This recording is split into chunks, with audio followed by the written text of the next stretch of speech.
can chicken stock. I made this chicken stock yesterday. It's been in the fridge overnight and it's time to pressure can it. In all, I did 3 separate processing sessions with the bones. The first 2 jars on your left there represent the first processing. I removed all of the stock, poured in more water, and I ended up with the second set of jars. Now the third set of jars is where I did something a little different. I added extra bones and onion and salt, etc. What I did use is a collection of chicken wings that we, when we're finished eating them, we just put them in a bag and pop it in the freezer. I used 1 chicken carcass, and I must have used in all about 17 or so chicken feet. The vegetables I used were garlic, onion, and dehydrated celery. I also used peppercorns, salt, and a bit of apple cider vinegar. So let's go over to the counter and see what we need for this project. Okay, so I'm all set up here, more or less. Let's go through what we need for this project. So how about we start with the jars? I have 3 varieties of jars here. I have the ball quart wide mouth jar, and I have the Bernardin quart wide mouth jar. Now this is marketed as a decorative jar, but it is used for canning, okay? But I also have the older variety of Bernardin jar. I'll show you that. It doesn't have that square design. It's very similar to the new variety. It's just round. So there you go. I usually pressure can my stock using pints. This time I thought I would use quarts. Anytime I pull out stock, and I'm pulling out 2 or more. So that's why I thought I would use quarts this time. Let's go through some other items. I have my snap lids, okay, the Bernardin brand. I have my canning funnel. I also have a strainer, whoa, to strain the stock as it goes into the jars. Now, it's not going to be perfect straining. There might be a little bit of sediment, but I'm okay with that, okay?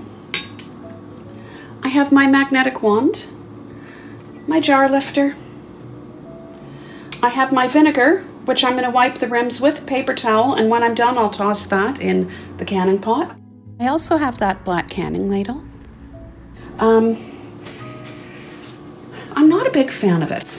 It's quite floppy. My lids and ring bands here are in this pot. I'm going to pour very hot water over them. I also have this stone, I guess, trivet, and that's where my stock pot is going to go. Why would I not do this on the counter beside my stove? Well, I may end up using 2 canning pots, so it might actually be easier to do it over here on the counter. I've done the safety checks for my pressure canner, and also beside the pressure canner is the stock pot. I guess it would have been better if I put the whole stock pot in the refrigerator.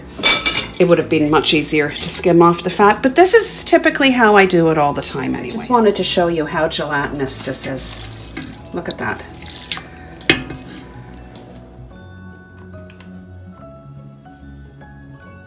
So while the pot heats up, I'm going to show you what I am doing here. I've taken a minimal amount of hot water, just a minimal amount, and I'm putting that same water in each jar, shaking it, pouring that same water into the next jar, and so on and so forth until I get all the good out of these jars that's left over. This is the result of shaking every jar with the same water. I'm now going to pour this into the stock pot. Okay, so I'm trying out different angles. I don't have any special lights. It's really hard to film in a galley kitchen, just saying. Okay, I'm ready to start filling the jars. I have both canning pots on the stove with the water in them heating up. Before I start though, I'm really going to focus on one pot to show you timing and such, even though there's two pots there, okay? It's just a lot easier. Okay, so the camera wasn't on. Good thing I have more stock to fill in the jars. Okay, so there we go.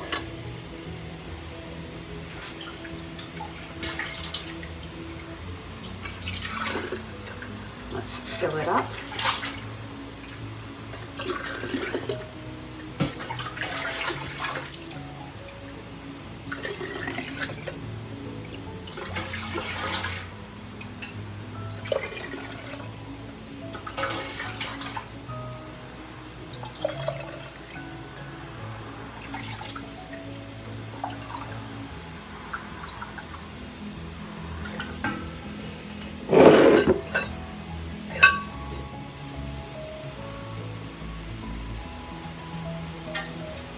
Let's wipe the rim with vinegar.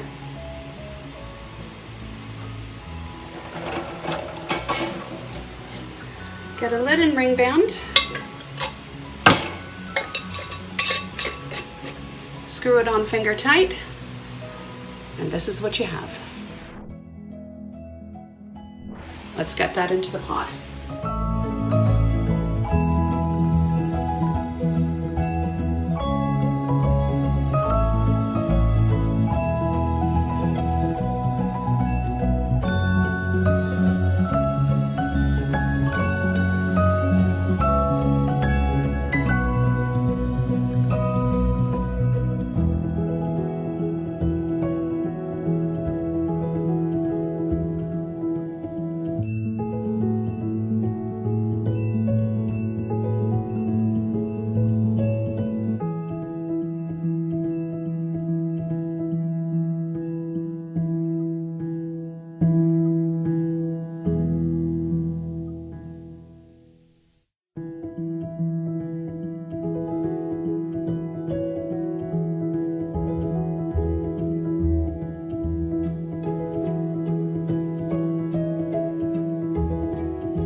So in all, I have 10 jars. Canning with 2 pots was much easier with my older stove.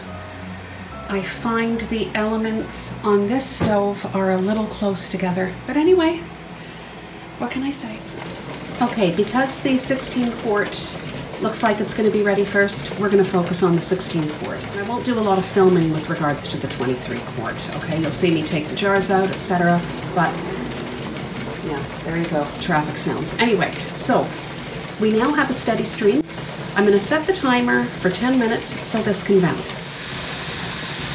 The 10 minutes of venting are done with the 16 quart, so I'm now going to put on my pressure regulator.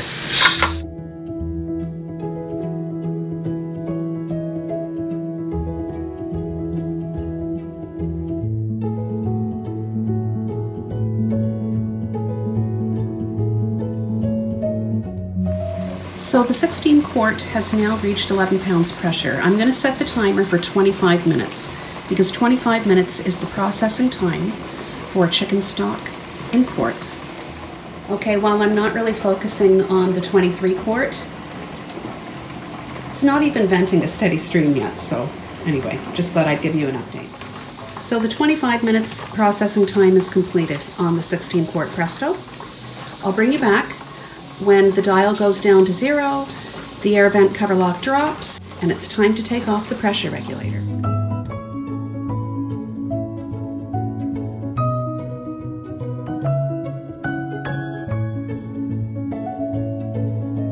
Okay, welcome back. It's time to take the pressure regulator off of the 16 quart. And I'll bring you back in about 10 minutes or so.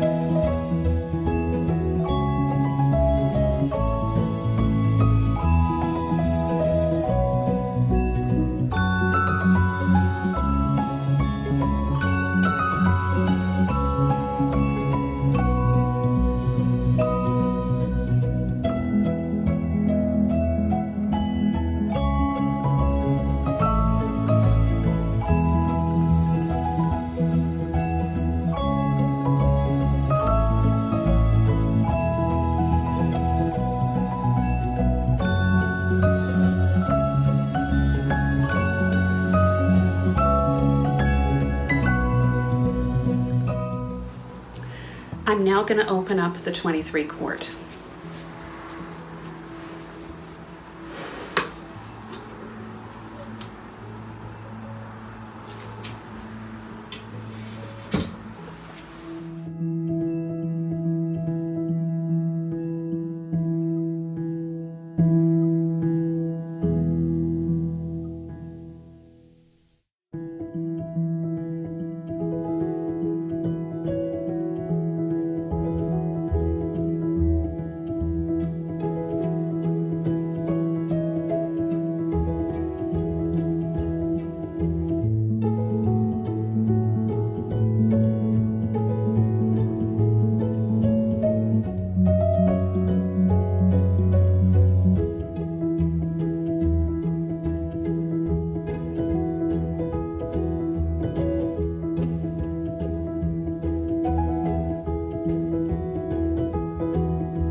Once again, I did forget to put the vinegar in the pot, but despite that, they're beautiful. They're all sealing up nicely too. If you get a chance to can up some chicken stock, you won't regret it, okay? I can't wait to use these. I hope you enjoyed this video, and thank you for watching.